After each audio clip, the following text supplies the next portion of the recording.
In this section, we're going to be working on a simple Gothic arch. What we'll do is create a plane 3D, make sure it's in edit mode and that you have wireframe turned on. In your tool palette, scroll down to initialize. For the H divide and the V divide, you're going to want to set this down to the number 3. This is going to give you a nice line in the middle so that we're working with a symmetrical plane. And then at this point, convert it into a poly mesh, and then redraw that back onto the canvas. So now let's add a little bit more resolution by dividing it. But you can see if we divide with smooth turned on, the edges kind of crease in a little bit. We want to make sure that we keep these square edges. So we'll turn smooth off under the geometry next to the divide button, and we'll divide a few times so that we can get a nice high resolution so that we can carve in some nice details. So what we'll do now is carve a circular element into this plane using radial symmetry. So let's dock our transform palette, click activate symmetry, and you notice that there's an R here. We're going to click on the R to activate the radial symmetry, and next to R is a slider which will give us multiple points for our radial symmetry. Let's choose the the single layer brush, and then now we can carve in a circular element on this surface. We're just going to make a single kind of circle here, and then on top of that we can make a secondary circle. So we'll carve our first one in, and then right on top of that we'll carve another layer. And you can experiment with this as much as you want. I suggest that you kind of come up with different patterns, but we're kind of coming up with the overall architecture of the arch, and in a moment when we stretch it out you'll see what we're doing here. Switch over to the inflate brush, and that's going to allow us to kind of round out the top of this carving a little bit. I'll turn up the radial count a little bit, and then we'll just kind of go over what we've already done, and you're going to notice that's going to round the surface a little bit more. So we get a straight edge and then kind of a rounded top, which is going to help sell our architectural element that we're working on. So you can see with just those two brushes we were able to achieve a nice shape of something that looks kind of like a picture frame, or maybe something you'd set a mirror into. And what we want to do is add some ornaments around this picture frame that we've created. So we'll switch over to the simple brush, the drag stroke, and let's import another pattern for an alpha.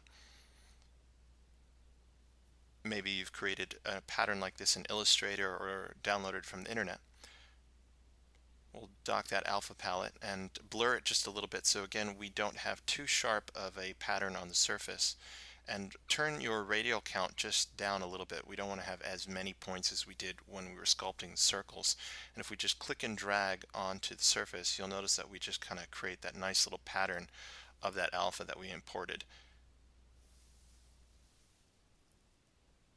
So now let's take a moment to disable radial symmetry. So just click on that R again, and we're going to just simply turn back on our X symmetry because this plane is symmetrical in X, and we'll click drag holding control over the bottom of this and then invert that by again holding control and clicking on the canvas.